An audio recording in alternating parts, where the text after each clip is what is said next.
I'm here this morning in order to speak to you about the policing issues that are happening in KZN as well as in the Republic of South Africa.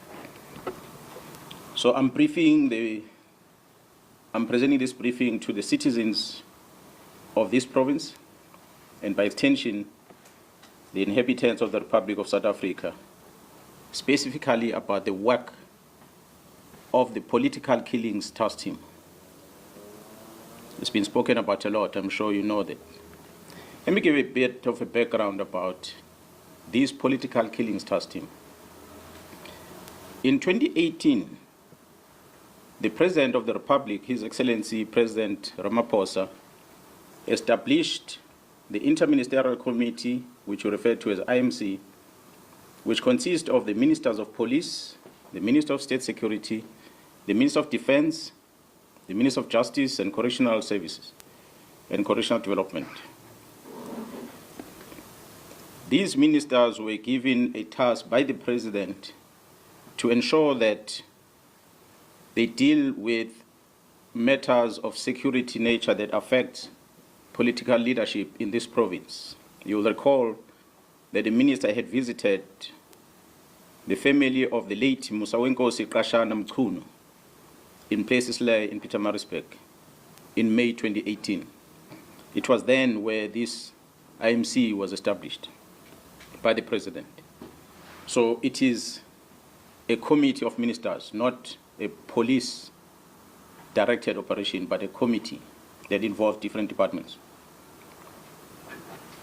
The IMC at the time met and listened to the investigation report that was presented, the so-called political task team that was established before them. And the observation, amongst others, was that the task team was working in silos. It was compromised and that it did not have any investigation as well as a prosecutorial plan or strategy. As a result, there was a little or no progress in the investigation and prosecution of these cases. A decision was therefore taken by the IMC to establish a national integrated multidisciplinary task team, which consists of the South African Police Service, the National Prosecuting Authority, NPA, supported by both state security as well as correctional services, which commenced its work in July of 2018 to implement the now tried and tested analysis-led and prosecution-driven investigation strategy. As a result of the excellent performance, the political killings task team has been assigned in another presidential intervention project. I can name the few: the killing of the traditional leaders in the province of KwaZulu-Natal, as well as the murders that happened in the University of Fort Hare in the Eastern Cape.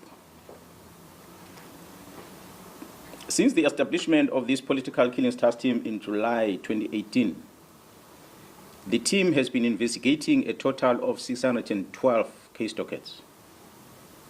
These case dockets include murders, attempted murders, intimidation, conspiracy to commit murders, and other cases. A total of 436 suspects were arrested and charged.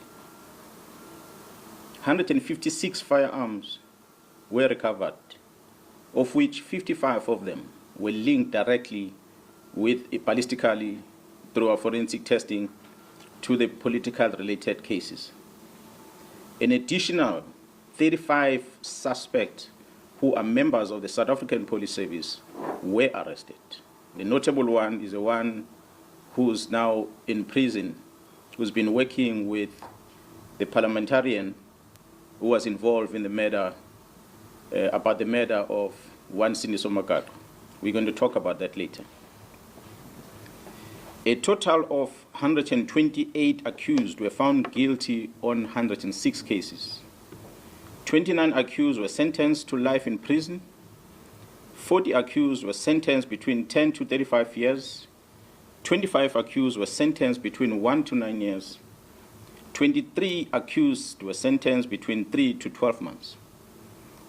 And there's quite a lot of awaiting trial prisoners that are going to be finalize in the next coming few weeks. So a total of sentences that is total number of years that has been given, if I add all of them, amounts to about 1,801 years of imprisonment. This is the work done by the team since 2018 to date that have led into the successful prosecution because of this integration working between the SAPS and the prosecution. On the 26th of March 2025, this year, a total of 121 case dockets that were under investigation were taken away from the task team as directed by a Deputy National Commissioner Crime Detection, a Lieutenant General Sibiya, who was acting on the instruction of the Minister of Police to disband the team.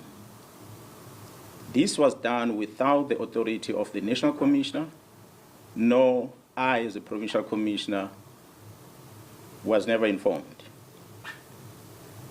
These case dockets have since March been sitting at the head office ever since, without any investigation work done on them.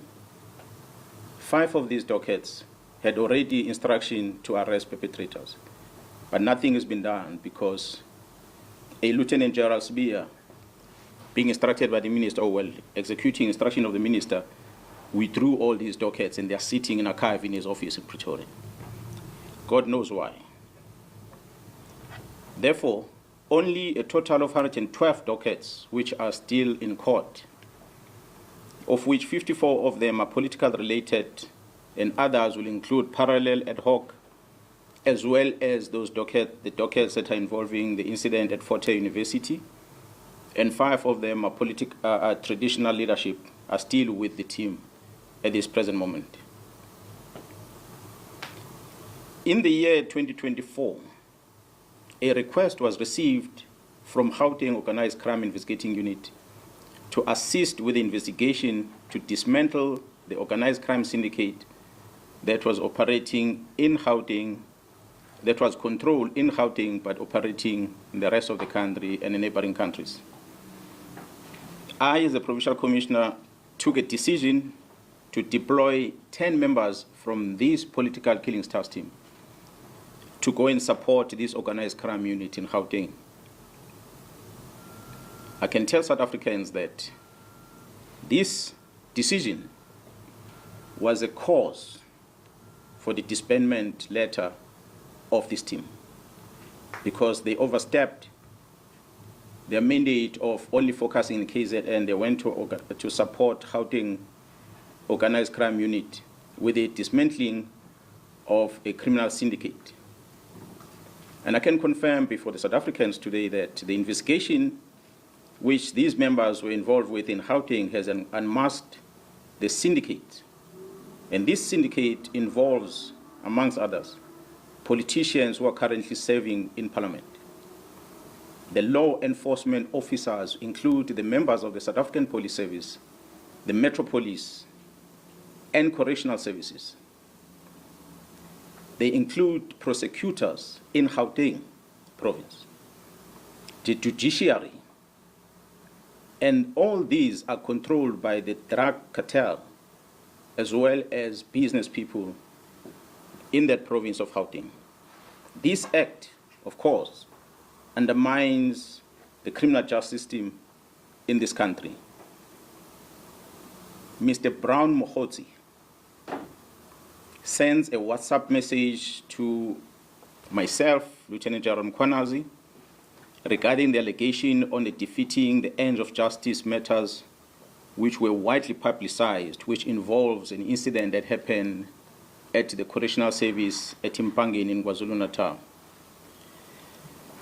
Mr. Brown sends this message in September last year, long before the news came out in public about the incident that happened at Mpangeni. He sends this message. In this message that he sends to the Provincial Commissioner, he attaches a police letter and he attaches a copy of the occurrence book, a register that is used at the police station that's supposed to only be accessed by police officers. But Mr. Brown, who's not a police officer, attaches those in his message and he sends it to the Provincial Commission. His word says there is a plot to charge you. Mr. Brown Mkhwanazi also sends a screenshot of a presentation that was made on the 30th of September 2024, a presentation that was titled 2024-2025 Division Crime Intelligence Policies. He sends this to myself, Lieutenant General Mkhwanazi, as a Provincial Commissioner of KwaZulu-Natal. Surely this must have been a classified information where crime intelligence are presenting their policies. But this man has access to that, and he's not a policeman. When asked to share the copy of this presentation through that WhatsApp communication, he responded by saying, General Khan will brief you next week. There's only one General Khan in the South African Police Service, so is one Lieutenant General Sibiya in the South African Police Service. I've never heard of any other lieutenant generals in any other way in the security cluster in the country with the very same names. So I assume these are the colleagues that I know very well. He further wrote on the very same WhatsApp message. He said that, I quote, the minister is briefed. He has just arrived in Lusikisiki, end quote. You will recall, colleagues, that we had an incident in Lusikisiki, a mass murder that happened there. And the Minister of Police had gone visiting the families and that crime scene. So after this communication, the Provincial Commissioner called the Chief of Staff, Mr. Nkabinde, the Chief of Staff of the Minister of Police, and asked the Chief of Staff, who is this Brown Mkhwanazi? This Brown Mkhwanazi seems to be traveling with the Minister to Lusikisiki. Who is he? Because I've never heard of him. The response from the Chief of Staff was that Mr. Brown Mkhwanazi is an associate of the Minister, but is not employed in a department. That's when I got a confirmation about Mr. Brown Mkhwanazi. And I asked the Chief of Staff to send the phone number of this Brown Mkhwanazi, of which he did. It is that number that made me to confirm that indeed the person who's sending me WhatsApp messages is the same person that is called Brown Mkhwanazi and is from Northwest. On the 5th of March 2025, the South African Police appeared before the Portfolio Committee in Parliament. A presentation was made to this Portfolio Committee by the Provincial Commission of KwaZulu-Natal, which included the allegations of an associate of the Minister of Police, Mr. Brown Mkhwanazi. The minister denied on record. Go and Google a visual presentation to the Portfolio Committee on the 5th of March this year, towards the end of that briefing, where the Minister of Police responded and he said he does not know this Mr. Brown Mkhwanazi. He said that in Parliament. However, the minister confirmed that he knows this Mr. Brown Mkhwanazi during the telephone conversation that he had, which was posted on X under a handler at Load Care. This was on the 30th of March, where he confirmed that this was his comrade from Northwest. The conversation between the minister and that lady is available. You can go on X and find it on the 30th. If it has been removed from that account, as we finish this briefing, I'll share that with you. The evidence has been found in the cell phone of Mr. Vusimus, also known as Cat Nhlanhla, which shows the communication between Mr. Brown Mkhwanazi and the Minister of Police, Mr. Senzo Mchunu. As I said, this was the beginning of the closure of the political task team. I'll try to outline some sequence of events. I had said the team left for Gauteng to go and assist organized crime in Gauteng. There was a shooting incident that had occurred in April 2024, where Mr. Swart, a QTech employee, was fatally shot while entering the company premises. QTech has been a long-standing service provider to Transnet. Shortly after the incident, 3 suspects, including a warrant officer, a South African Police Service warrant officer, a detective Tau Pule, were arrested in Johannesburg.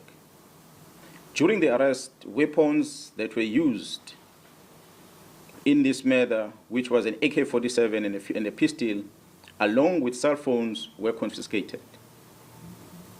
I must applaud the team in Gauteng who had effected this arrest before the arrival of the team in KZN. It is the challenges that this investigating team of Gauteng encountered that led into the invitation to the KwaZulu-Natal police to go and assist. The KwaZulu-Natal Political Killings Task Team arrival, they took these weapons and they went and tested them. So they conducted a ballistic test in order to check whether these firearms were linked with that murder and many other murders perhaps that will have occurred in the country. Maybe let me pause on that one and come back into what had happened prior to us receiving the results from the task team, ballistic test result. On the 6th of December 2024, the task team visited the premises of the 2 of the high-profile syndicate, of which one, Mr. Katiso Molefe, was arrested for the murder of Mr. Swart of QTech. During that arrest, an unusual activities were observed whilst the team were busy with the operation. These activities included a dispatching of members of the South African Police Service under the command of a senior manager at the head office to go and interrupt the operation that was unfolding. Fortunately, when they arrived there, the members realized that it is indeed a police operation, so they allowed the members to carry out their operation without disturbance. On the 30th December 2024, the ballistic expert issued a ballistic report which linked these firearms not only with the murder of Mr. Swart, but these firearms were linked with a number of high-profile cases. And these cases include very high-profile South African artists that were murdered in Gauteng, which occurred dating back as far as 2021. I'm not going to mention them, but we have them on record.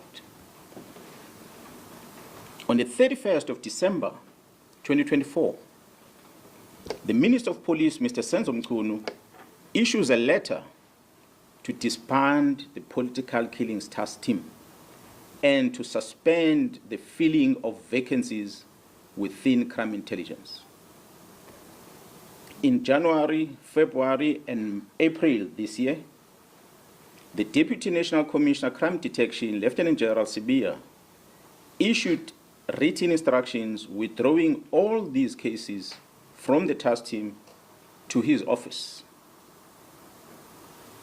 On the 14th of May this year, 2025, the task team arrested Vusi Muzi, who is also known as Cat Nhlanhla, for an attempted murder ×3.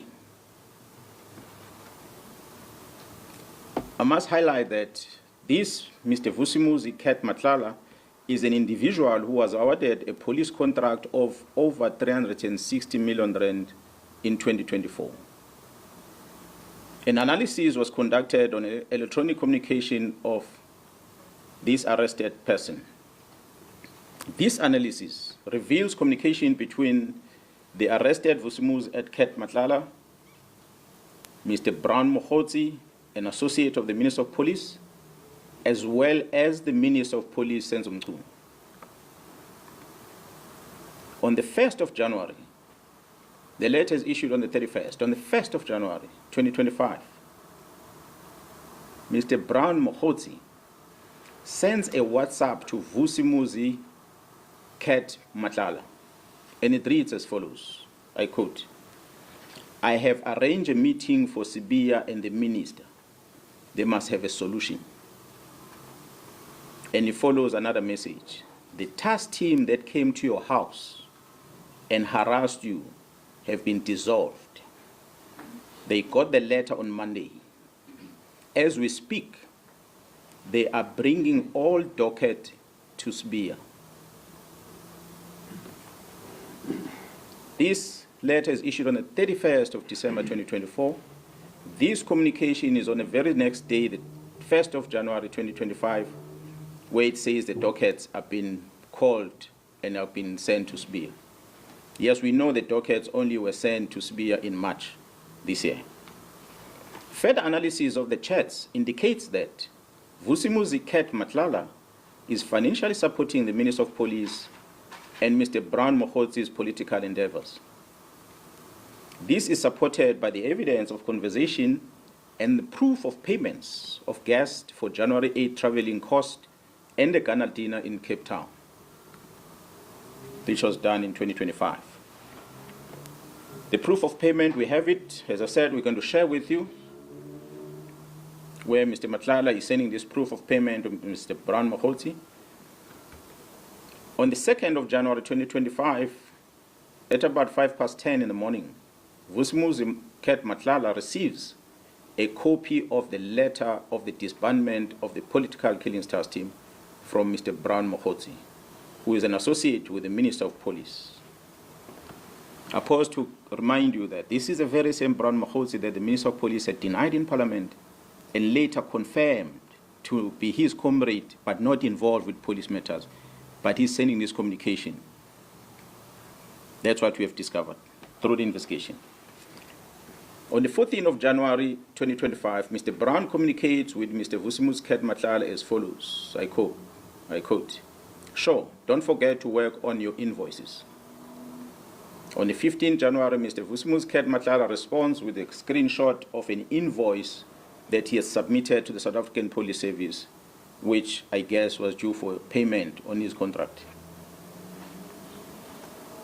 On the 26th of January 2025, Mr. Mkhwanazi sent a message to the Minister of Police, Senzo Mchunu, which reads as follows, I quote, "The guy of the funding in bracket 20 is also in Joburg from Tuesday. He is the one I said has a 3 billion contract with SAPS." Close quote. Open quote, again another message. "I am also meeting with the DNC and the COS today." Now, in the abbreviation, the DNC in the South African Police Service is referred to as the Deputy National Commissioner, and the COS would be, in this regard, the Chief of Staff. He says, "I'm also meeting with the DNC and Chief of Staff today in Durban for finalization of Khumalo and General Mkhwanazi's matter." Close quote. Another message reads, "DNC is waiting for the Chief of Staff here. This is very significant." Close quote. This is extracted from the communication of the arrested person. So we ask ourselves a question. Is there a theory of conspiracy targeting senior officers involving the Minister of Police in this country? On the 31st of December, we have seen Mr. Mkhwanazi sending the following message to the Minister of Police, which reads, "Minister, I'm going to get the case number and the judgment for you. Now we got something proven by the court. It is a matter now which either Sibiya or the minister can charge Khumalo and apply Rule 9 of the disciplinary regulations of the South African Police Service. It took the Constitutional Court to release a man who was sentenced to life imprisonment through a forced Section 204 confession. Imagine, Comrade Senzo, after 30 years of democracy, having this kind of policing. The good thing now is that these are not allegations, but a court judgment." This is extracted from a conversation that Mr. Mkhwanazi is sending to the Minister of Police. On the 13th of May this year, the contract of Mkhwanazi Nhlanhla was cancelled by the National Commissioner of the South African Police Service. On the 14th of May this year, Mkhwanazi Nhlanhla sent a message to Brown Mkhwanazi, which reads, I quote, "Morning, just to let you know that my contract was cancelled yesterday, and I see you've been ignoring me and promising me things that never happened. Luckily, took screenshots of every conversation just in case something like this might happen. I'm taking all this to media and some to court on Friday when I do the interdict." Close quote. On the 30th of May 2025, the Investigative Directorate Against Corruption, which is referred to as IDEC, requests the exhibits from the cell phone of Mkhwanazi Nhlanhla from the political killings task team, and they download the content of the cell phone. IDEC is a unit that was established to deal with corruptions in the country. We don't know what is it that we're investigating for them to come and ask for these cell phone downloads. On the 25th of May, on the 30th of May, I beg your pardon. On the 25th of June this year, the project coordinator of the political killings task team is arrested by IDEC. A dramatic arrest. A dramatic arrest. On the 26th of June 2025, the accused, Katiso Katie Molefe, who was arrested by the very same task team, was granted bail. Guess that one went under the radar. The work of the organized crime in Gauteng, supported by the political killings task team, has indeed been compromised. The disbandment of the political killings task team was influenced by the sterling work that they performed in Gauteng to uncover the criminal syndicate, which involved some members of the criminal justice system operating in Gauteng province, and not because of what I presented earlier, which was the work they did in the province of KwaZulu-Natal. Their demise was as a result of them assisting Gauteng to uncover the criminal syndicate. Despite all these challenges, we acknowledge and appreciate the resilience of the members of the political killings task team. The political killings task team remains operational, albeit its attempt to disrupt its work to protect and serve the inhabitants of the Republic, as enshrined in the Constitution under Section 205, subsection 3 of the Constitution of the Republic. The political killings task team remains operational. Therefore, we have embarked on a process of registering a criminal investigation in order to deal with this infiltration and control of the criminal justice system by the organized crime. We, in KZN, know that a member of crime intelligence or members of crime intelligence released classified documents and handed them over to a member of parliament. That includes vetting documents, as well as covert properties. We all know in the country that the Joint Standing Committee of Intelligence is the one that must supervise the operations of a secret fund account, not only for the South African Police Service, but all the intelligence agencies in the country.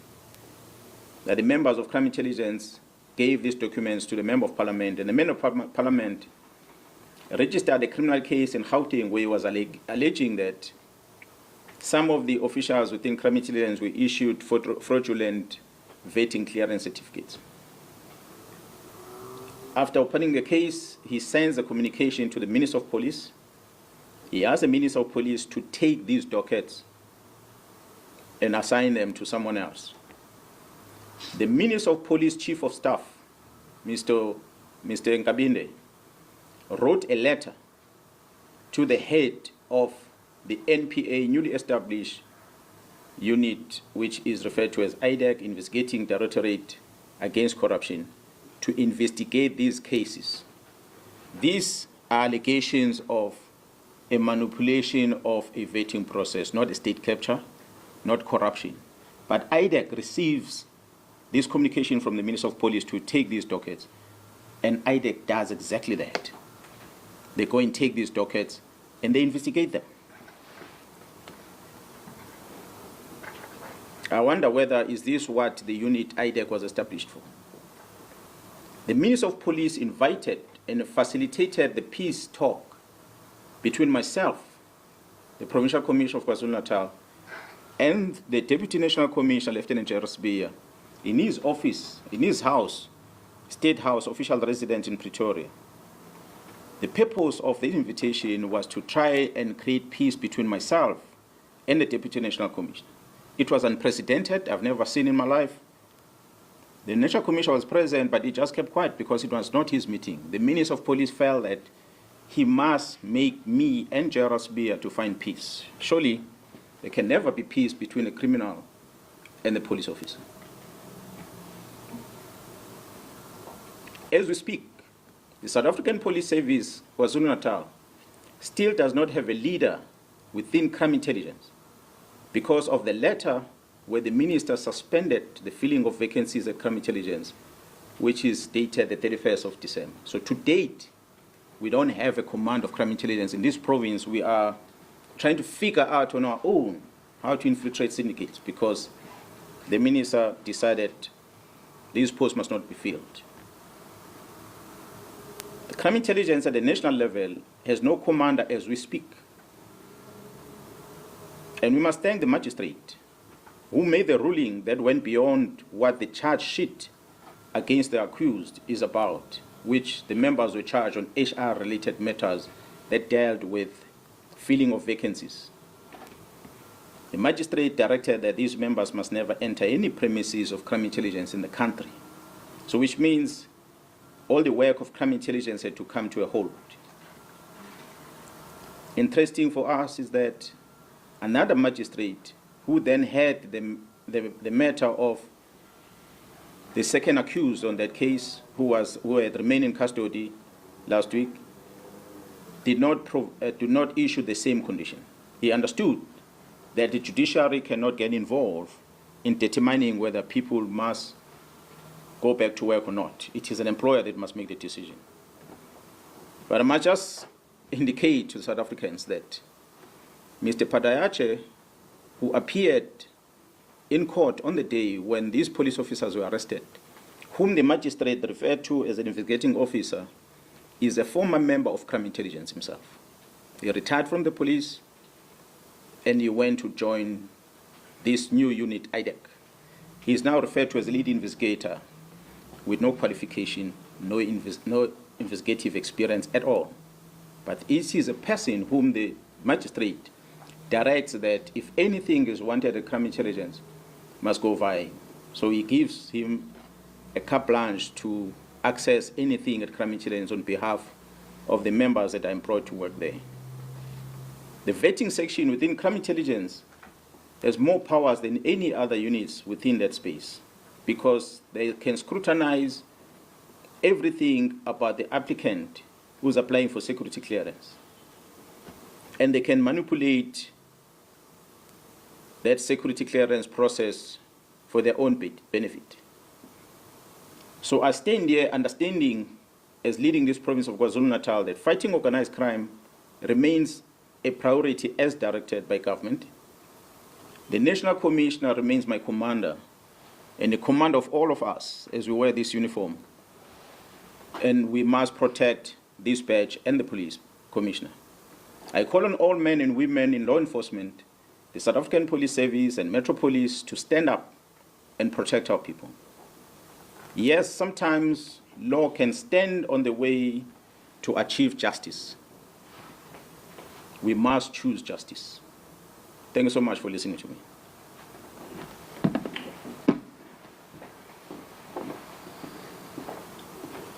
Thank you, colleagues. That was the brief from the Commissioner. We are going to share this with you to look at the numbers and stuff later on, after this briefing. Now it's time for you to ask questions related to this. Let me see by the show of hands. And with this one, we are doing only one round. And we are done. I've got 3 hands already. Tyson, you go first.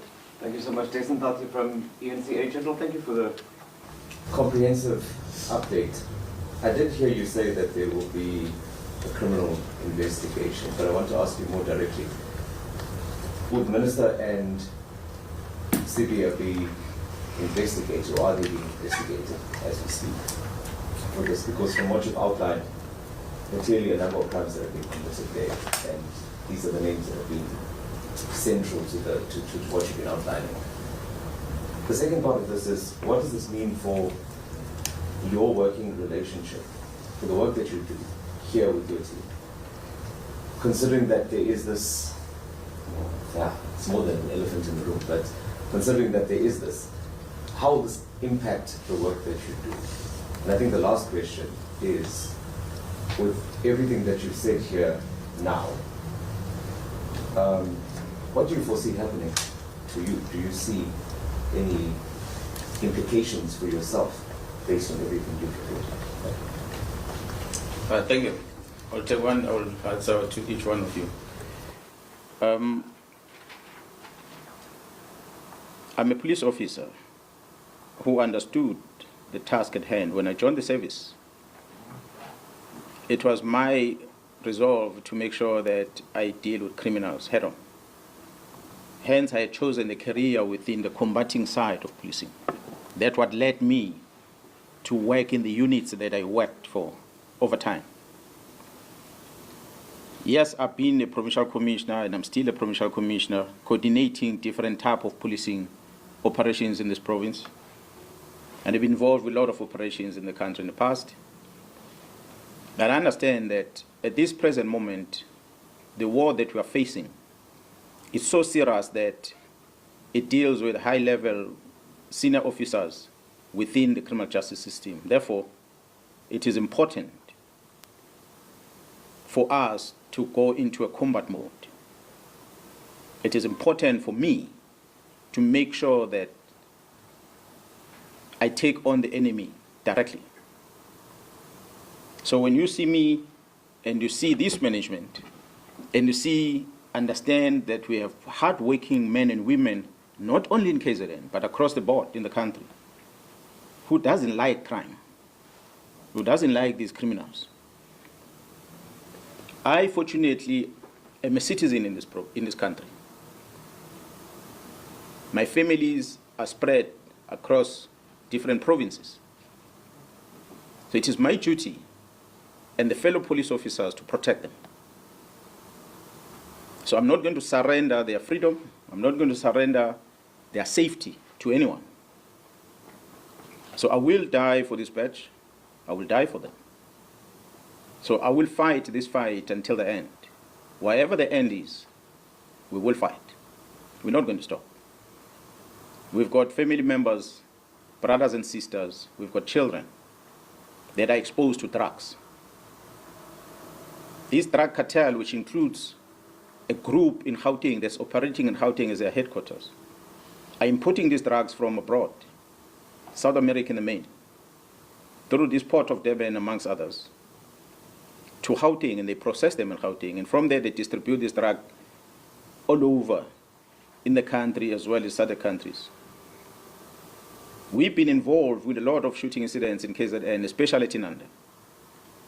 As we're engaging with these youngsters, we're doing analysis, and we're realizing, yes, they might be ill-disciplined kids, but their behavior is encouraged by the substance that they take. It gives them courage to kill, it gives them courage to rape, it gives them courage to murder. And if we take away this substance, they will become good citizens. They will become good kids. So therefore, we need to get rid of drugs. Now, we understand when we fight with the drug cartels that have controlled police generals, have controlled prosecution and judiciary, it's not going to be a small game. So unfortunately, some of us have to sacrifice. We've reached a stage where we are sacrificing for the good of the South Africans, for the children of South Africa, to be free from drugs. So I do hope that the authorities that have been briefed about this will take necessary action in dealing with it. As a police officer, I cannot turn a blind eye when I see a crime being committed. That's why I mentioned that. We are already working with the prosecution, working on case dockets for those that took a decision to stop the investigation. So we have to investigate to establish, because this new administration came into office last year. This IMC that was established by the president has been in existence before the new government. Ever since the new government took over, to date, there's never been a briefing given by myself, nor my management. I believe nothing done by the project leader, which is Jara Kumalo, who's now arrested. I cannot talk much about my boss, but us, as people who are running on the ground, we have never given a presentation to the Minister of Police about the work, the successes that I presented of this political killing task team in this province. So for a decision to disband it, we are 100% sure after evidence collected that is informed by the work that they were doing in Gauteng, which the work they did in Gauteng was affecting the people that are closer to the people that are closer to our executive authority.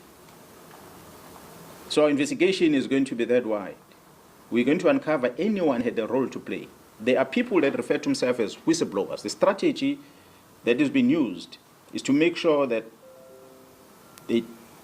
they taint the image of a person in a public space. They talk bad about you in the public space. For a member of parliament to come and talk about the procurement of facilities of crime intelligence, which is a covert thing, which is something that should not be in a public space, is not been questioned by anyone. The person who's accused understands that he cannot speak in public about it because it's a covert thing. If he speaks public about it, he's going to be facing a criminal offense himself. Now they're exploiting that gap, that we know this person can't speak, so let's speak and make him look bad. He can only speak behind closed doors in parliament, but he can't speak to the public. Push the man until he reaches the end, and he's going to expose the issues of national security of this country, simply because there are people with evil intentions who are pushing him to get to that stage, using the state apparatus to execute the mandate. So we have to investigate in order to be able to remove the cancer. That's where we're going to go. I hope I answered all your questions. Just what the implications for you from this point? Yeah, what I said when I started, that I've decided to take this fight head on. So the least that can ever happen to me is to someone to come and attack me, or somebody to issue an instruction that Mkhwanazi must be fired from the police, or suspended, or arrested for that matter. What I know, what I like about KwaZulu-Natal, especially in South Africa at large, that we've got very dedicated people out there, from the law enforcement as well as private sector, especially the security companies, that we are running the streets with them on a daily basis, who understand that there's a rot in this organization, who understand these problems that you're talking about, and they're not going to sit back and allow this thing to continue. So I'm inviting all of them. I'm inviting the citizens to stand up and protect these men and women who are standing for the truth in this organization. They must protect them. Whether I'm there or not there, fight must go on. We must protect this country against crime. It's all what we can do. So whatever happens to me happens. I'll take it, whatever happens, happens. If it's prison, it will be prison. It's already on communication planned by Mkhwanazi, the DNC, and the Chief of Staff, that they must deal with my matters. Whatever matters comes, they will come. But what we must not surrender is this country and our children to be controlled by drug syndicates. And that's what is currently happening. Yes, sir. Who's next? Next one. This was the last one. Clive. Yes, thanks for that. My name is Nhlanhla from The Witness. My first question is really around clarity. You talk about evidence collected. Obviously, when you collect evidence, whatever evidence you get, it must be preceded by an investigation. I'm just trying to understand the nature of the investigation conducted, who authorized it. Which one? No, the evidence that you collected, that you have been citing. I think it means the Kati Sombulife at the arrest when those weapons were taken for ballistics. Is that what you're referring to? No, my understanding is that there is pieces of evidence that confirms kind of a conspiracy theory against you, and you are citing pieces of evidence. I'm just saying, did you do it yourself, the collecting of this evidence? Oh, okay. Yes. I've said, if maybe you didn't capture this thing, so when I was talking, you were typing, that's why I didn't get some of the things. No, I was typing much. The team of Gauteng Organized Crime Unit been investigating a murder case of Mr. Swart, and they came across problem. I'm not going to elaborate what the problems are, which made them realize that they need support from elsewhere outside Gauteng, because there are some senior officers that are in close communication with their targets. Hence, they came to me, and I dispatched the team to go and assist them. In that investigation the team were doing in Gauteng, under the leadership of Jaru Khumalo, who's now arrested, uncovered a lot of things. It led to the arrest of one of the drug lords and the search of the other one, and eventually the arrest of the second one. The arrest of the second one, and when they took his phone and they downloaded his phone and they found all his communication. So it is the team that was working, not me. So that's where everything was unfolding. We were asking ourselves a question as to what made the minister to decide to disband the team. We did not know until we found it from the suspect's phone. This thing came from December as a strategy to neutralize the investigation against these drug lords, because the team was perceived to be handling the drug lord case. What they did not realize is that that case docket was not part of the political task team. That case docket was in Gauteng. And the hard-working men in Gauteng were investigating that. Because they were threatened, they were supported by this team. But the docket remained there. Now, there's a number of people that should have been arrested in Gauteng that are not arrested because the prosecution does not want to sign off the warrant of arrest for those people. We do hope that pretty soon we might find some changes with good, dedicated prosecutors. We might see arrests happening. And these incident that involves artists in this country that were killed is going to come to the fore. And when it comes to the fore, you'll remember the day when I stood here before you and I spoke about it. So my investigation in this province is not about my plot per se, but it's about the defeating the ends of justice. How do you decide to stop the investigation from March to date? Who gives you the authority? There's directives here from prosecution that investigating officer must do A to Z. These investigating officers were told to go home and leave these investigations. For whose benefit? So we ask a question. And the instruction says, as per the directive of the executive authority. Now we ask ourselves, when we're going to scrutinize this, we investigate, what is the constitutional mandate of the Minister of Police and what is the constitutional mandate of the South African Police Service? What is the Police Act saying about the powers of the Police Commissioner versus what the Minister of Police is supposed to do? There's a policy and there's operations. I'd said on the record before, I will not close the task team not unless the National Commissioner gives me the instruction. That's why today this team is working. So we're not going to stop. That's why as we continue as police officer, we investigate, we're going to find the rot. Now the cancer has gone so deep that we have to now focus ourselves in here and stop chasing children at Inanda. We must get rid of the drug that make those kids to behave like that. Yeah, no, I have two questions. The other one is around the protocols. We know in government there are strict protocols, particularly with the police, that stipulates that if you have a grievance like the one that you're telling now, these are processes that you should follow. So I just wanted to find out whether did you escalate the matter maybe up to the president, and also before you came out of course in public now.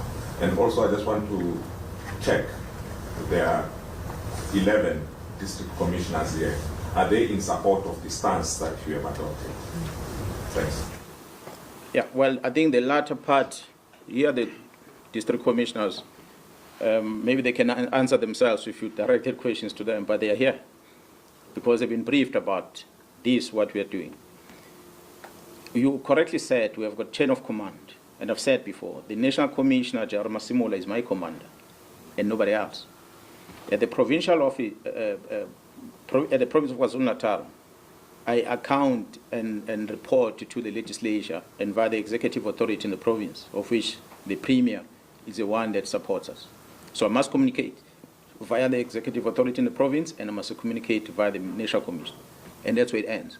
So this information has been given to the National Commission. He knows about it. He's the one who then can dispose it further to wherever it needs to go.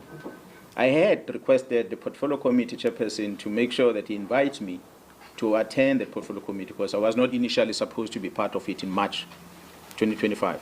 Hence, I spoke the things that I spoke before Parliament in the presence of the Minister of Police. That's where the Minister denied the knowledge of this gentleman, of which today we have evidence through that team, hard-working team in Gauteng, had picked up. That's why I want to emphasize that this whole cracking of or investigation of the syndicate was not started by the KZN police, it was started by the Gauteng members. But because they came under difficulty, they called for support. So we went there to support our colleagues. I salute those members because they don't sleep at home. Some of them have not been at home for a year because they are wanted. These are Gauteng members, it's not here. Yes, we talk about crime being coordinated in Gauteng province, but there are members in Gauteng, both SAPS, prosecution and judiciary, who are against what is happening.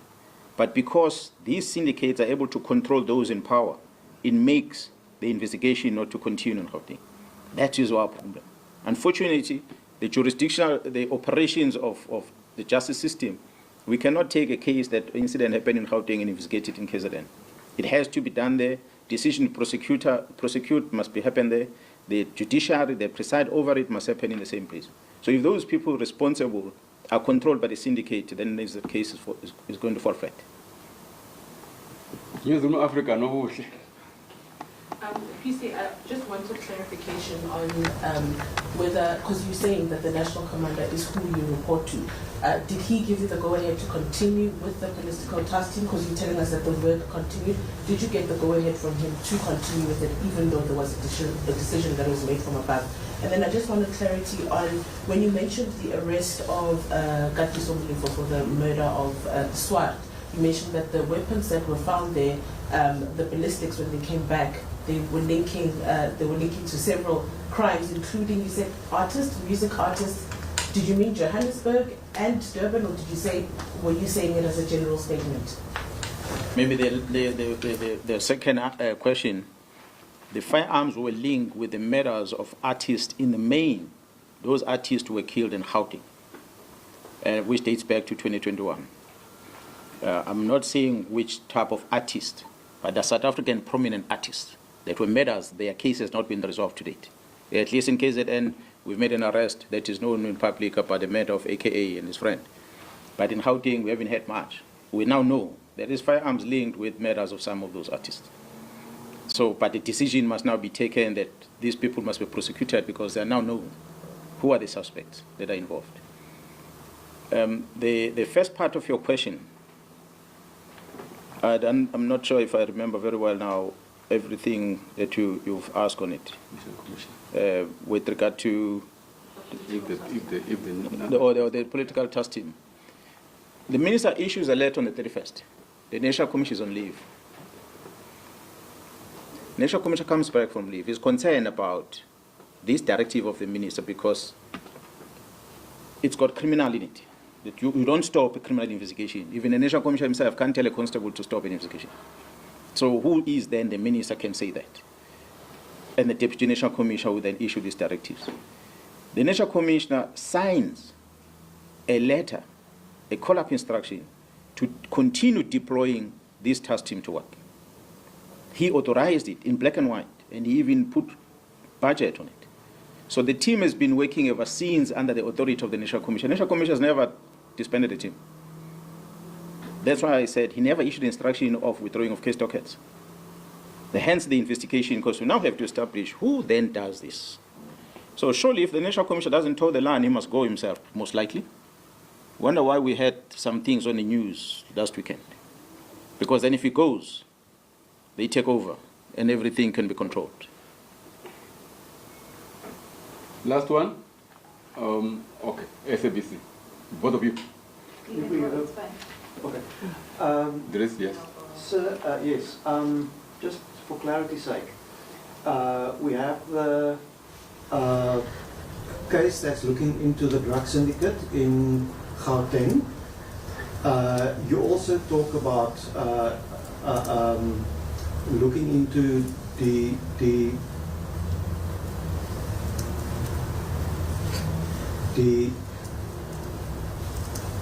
defeating the end of justice. Now, when we talk about that, where was the case registered? Which unit is carrying that docket? I said we are busy discussing this with the prosecution. We are putting this evidence together. We have not registered a case yet because we still needed to get some clarity from people who are part of this investigation, who have issued whether they issue the instruction, where does the instruction come from, and so forth. We understand this to be a task of the Interministerial Committee. Then we'll expect the ministers of these departments to also assist us to tell us whether, as the committee, did they issue this instruction that authorize the disbandment of the team, and so forth. So once we compile all those things and then the prosecutors are happy with it, then we'll register the docket, then we can be able to take it to court and be able to hear what could have been the reasons behind.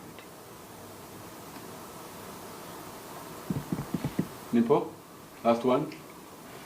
Nhlanhla from SABC. Just a couple of questions, PC.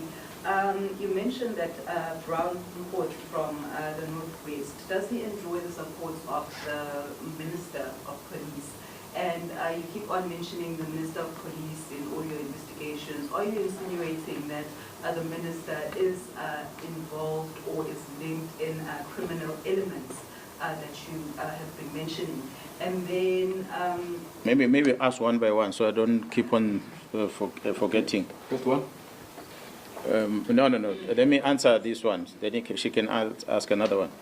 The Minister of Police, through the communication that we received, first he writes a letter, he disbands the team. In the same letter, he stops the filling of vacancies. We are 7 months down the line without a command of crime intelligence. We don't know the reason. We've asked the National Commission to explain to us why is this. He says the minister gave the instruction. So we don't know what is the intention. And we, in Parliament, even say that we don't know what informs the minister to say disband the team, because the team's work speaks for itself. Is there? I mean, on frequent basis, the previous ministers were briefing the nation about what the team is doing. This new current administration has not done that. Now suddenly we see the letter that says the team is disbanded. We don't know the reason. Fortunately for the investigation happening in Gauteng under the leadership of the project manager, which is Jaro Kumalo, and evidence is retrieved from one of the criminal syndicates, which makes it clear that there's a communication between the minister and these people. The very same minister goes on record on a teleconversation he's having with someone else, where he says, I know this is my comrade. Whereas he has said in Parliament he does not know the person. We see on the records communication of this Brown Mkhwanazi together with an accused. The communication that involves police things amongst them is to deal with Mkhwanazi and Kumalo. Amongst them is to expeditiously applying disciplinary regulations of the South African police deal with Mkhwanazi. That's why there's a call in public from a person that I will not necessarily mention his name, that the National Commission must bypass the disciplinary regulations of the service, must simply suspend these people because they are arrested. Why is that call? It's a call that is putting more pressure to make sure that the crime intelligence is handing over to the criminal syndicate. That's what it's about. So the people make calls and they disregard that which is a rule in the organization. You commit a misconduct, produce a report as an arresting authority to the executive authority or to the leader of that institution and say, this person was arrested for A to Z. And what comes after next is an internal investigation, must happen, to establish whether do we keep this person in that environment or not. If we keep this person, will it not interfere with the investigation or not? But those powers are taken away from the National Commission, who's supposed to do that by the court, by magistrate, who says you must not go there. So automatically it means the court have now taken the role of the National Commission dealing with the disciplinary matter by suspending people. The National Commission is confused now. What does this court mean? That's why today the National Commission has not appointed anyone. So which means a whole month, a whole week has gone by. This kind of suffering, there's no head of crime intelligence, because court decided. Not the court, maybe let me rephrase. One presiding officer decided that these people cannot go on work there. So that almost suspended the entire disciplinary regulations of the police, which is a concern. Not to say people did not commit misconduct. They would have been arrested if they committed misconduct. But allow the internal process to happen. But they are not doing that. They are on the media are taking. Another question. Now, PC, with all this work that you have been doing, arresting criminals and trying to dismantle this drug cartel or criminal syndicates, do you believe that all these investigations against you, they were purposefully targeting you so that you can be removed or eliminated from these investigations? And do you believe that your safety is in jeopardy after this revelation? Yeah, well, the safety of South Africans is in jeopardy. At least Mkhwanazi still has a firearm. He still has a men and women that he works with. He can still somehow protect himself. There are men and women out there that are vulnerable, that got no one to protect. So we can't be worried about our own safety. We must worry about the safety of the citizens. So ours is to go out there and lay our life to protect them. That is my only concern right now. Not about my safety. You know, everyone shall die. The time will come. If it comes, it comes. But if an enemy comes to you, attack the enemy. Don't allow the enemy to take advantage. You can't just lie with your arms in your hands like that. You have to fight. So that's what we are doing now in KZN, and we shall fight. And this fight is very big. So it needs people who are committed. People who are not worried. No, they're going to chase you. They're going to arrest you. Get out of that prison and fight. They're going to suspend, they're going to dismiss you, they can get you out of the police. When you're out of the police, join men and women in the private sector that are dedicated in dealing with this criminality and fight from outside. That's why we're calling on them to also join us to fight. That is not going to stop. So I'm not worried about my safety in as far as these investigations are concerned. I said I must ask one question at a time. What is the other one that was previously? Thank you so much, because we forgot as well.